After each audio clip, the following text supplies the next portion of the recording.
Sir ఇది మన మదన్ గారని మీకు గతంలో ఆయన విజయసాయి రెడ్డి గారు. సార్ వాయిస్ కట్ అవుతుంది సార్. యా యా మదన్ గారు సార్ వాయిస్ వస్తుందా? వాయిస్ బ్రహ్మాండంగా వినిపిస్తుంది. అయితే ఇక్కడ రాజకీయ విశ్లేషకులు కిలారి నాగార్జున గారు కూడా ఉన్నారు. సో విజయసాయి రెడ్డి గారి గురించి అంటే గతంలో మీరు చాలా పెద్ద విషయంలో మీరు గట్టి ఫైట్ చేశారు. సో విజయసాయి రెడ్డి గారి గురించి మీరేం చెప్పాలనుకుంటున్నారు?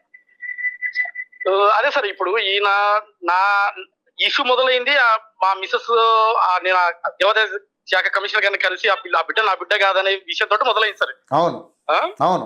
సో నాకు అర్థమైంది ఏంటంటే శాంతిను విజయసాయి రెడ్డికి ఆ విధంగా జీపీ పోతిరెడ్డి సుభాష్ ఈ ముగ్గురు కూడా విశాఖపట్నంలో వీళ్ళు ఏదో దందా చేశారు. దందా చేసి కమర్షియల్ టర్మ్స్ ఈ భూములు ఆస్తులని ఆశ కొద్ది పోయి ultimately they have turn that commercial terms into emotional terms.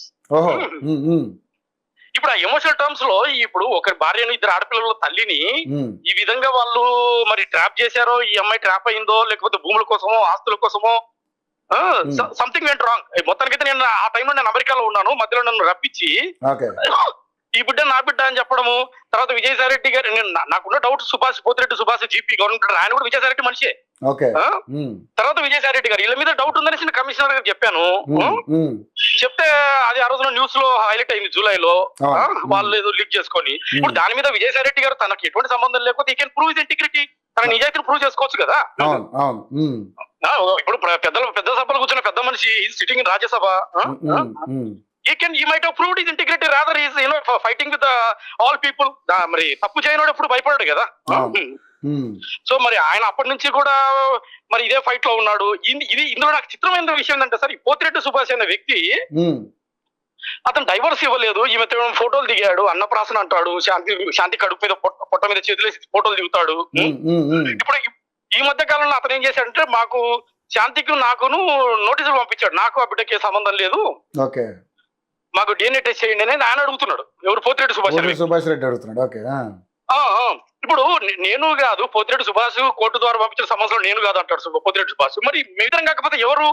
Vijayasai Reddy గారే మేము ఆన్సర్ చేయరు. ఇప్పుడు ఆయన రిజైన్ చేయడం ఆన్సర్ కాదు సార్ దీనికి. నేను డిమాండ్ చేసిన రెసిగ్నేషన్ కాదు. ఇప్పుడు ఈ భూదందాలు ఈ కాస్త పిల్లోడు పుట్టుక వరకు వెళ్ళింది.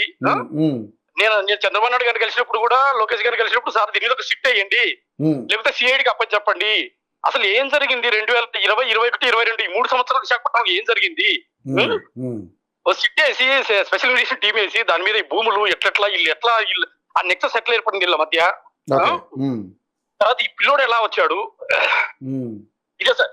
మరి ఇవన్నీ పెట్టి నేను అనుకోకుండా నిన్న న్యూస్ చూసి నేను కూడా షాక్ అయ్యాను. ఇప్పుడు విజయసాయి రెడ్డి గారిని రెసిగ్నేషన్ చేయమని ఎవరు అడగట్లేదు.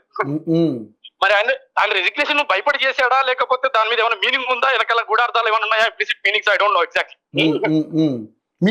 మీరేమనుకుంటున్నారు? పోనీ ఈ రాజీనామా వెనకాల ఏమైనా కోణం ఉందంట అనుకుంటారా? అదే సార్, అంటే ఆయన కూడా అపరచానికుడు, రాజకీయాల్లో 30-40 ఏళ్ళకి ఉన్న వ్యక్తి. మరి ఇంకా 3.5 సంవత్సరాలు ఉండగానే రాజ్యసభకి రిజైన్ చేశాడు అంటే మరి దాంట్లో there might be some implicit meaning, ఏమైనా గుడార్థాలు ఉన్నాయేమో దాంట్లో. అంటే ఇప్పుడు జగన్మోహన్ రెడ్డి గారికి ఆయనకి మధ్య ఏమైనా వ్యవహారం చెడిందా, అలాంటి ఏమన్నా ఒక నిర్ధారణకు వచ్చారా మీరు? ఉండొచ్చు సార్, అవి కూడా ఉండొచ్చు. ఎందుకంటే ఇప్పుడు ఈయన ఇంటిగ్రిటీ మీద క్వశ్చన్ వచ్చినప్పుడు, క్యారెక్టర్ అసాసినేషన్ జరుగుతున్నప్పుడు ఆయన ప్రూవ్ చేసుకోవాల్సింది పోయి, ఇప్పుడు ఒకటి సార్ ప్రజాస్వామ్యంలో అన్యాయం జరిగినప్పుడు ఎవడైనా వాయిస్ వినిపించవచ్చు. నేను అదే అడిగాను, సార్ మీ మీద నాకు డౌట్ ఉంది, మీరు కాకపోతే నేను సారీ చెప్తున్నాను కదా ఆయనకు. అదంతా వదిలేసి వాడేవాడు మదన్ గౌడేవాడు వాడు వీడు ఏదో మాట్లాడతాడు ఆయన. కాబట్టి ఇప్పుడు ఆయన రిజిగ్నేషన్ అనేది దీనికి సొల్యూషన్ కాదు sir. He might be planning to escape from the punishments. కానీ నా పోరాటం ఆగదు. ఆ సుభాష్ రెడ్డి, విజయసాయి రెడ్డి వీళ్ళిద్దరిలో ఎవరో తేలేంత వరకు నా పోరాటాన్ని ఆపను. I will not stop my fighting until I get the solution. Okay, మొత్తానికైతే మీరు గట్టి నిర్ణయం తీసుకున్నారు. అంతే సార్. అంటే ముఖ్యంగా సార్ నేను అసలు when I was in America, people are saying Indian democracy is pseudo democracy. ఇందాక మీరు అవినీతి ఆరోపణలు చెప్పారు కదా, ల్యాండ్ గ్యాపింగ్ ఏదో జరిగింది సంథింగ్, వాళ్ళు ఇట్లా వాటి అన్ని ఆధారాలు మీ దగ్గర ఉన్నాయా?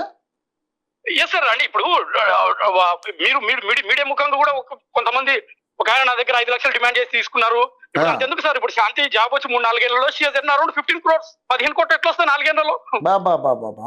15 కోట్లు ఎట్లా వస్తాయి సార్ 4 ఏళ్లలో? ఇది పాసిబుల్? ఒక గవర్నమెంట్ ఎంప్లాయ్ 15 కోట్లు సంపాదించగలుగుతుందా? అది నేను కష్టపడి పైకి వచ్చిన సార్. ఇప్పుడు సంసారం రోడ్డు మీద వేసుకొని డబ్బుల కోసం ఏ భర్త ఇలా చెప్పడు, ఇలా చేయడు, చేసినవాడు ఒప్పుకోడు, విజయపడు. కాబట్టి దీని వెనకాల ఇప్పుడు నాకే విజయసాయి రెడ్డి గారు ₹1,00,00,000 ఒకసారి 60 లక్షలు ఇచ్చి పంపించారంటున్నట్టు ఎందుకు ఇచ్చారో నాకు తెలియదు. శాంతి ఏదో చెప్తే నేను నమ్మాను. కానీ ఇదంతా I'm also ready for investigation. I'm ready to cooperate for the investigation. So అదే సార్ నేను అడుగుతుంది ఏంటంటే నా బిడ్డ తండ్రి ఎవరో తెలియాలి. ఈ కుంభకోణాలు ఎట్లా స్టార్ట్ అయ్యి దీని వెనకాల what is the hidden agenda that I want know. నాకు హిడెన్ ఎజెండా ఏమేమి జరిగింది తెలియాలి నాకు. రైట్. మీ న్యాయ పోరాటం కంటిన్యూ చేయండి. ఫర్దర్ గా మిమ్మల్ని మేము మళ్ళీ మీకు అందుబాటులోకి వస్తాం. తప్పకుండా సార్. నాకు మీడియా సపోర్ట్ కూడా కావాలి సార్. మీ లాంటి వాళ్ళు అందరు పెద్దలు సాయం చేస్తారు, ఇది ముందుకెళ్తుంది. తప్పకుండా అండి. Right sir. Thank you sir. Thank you.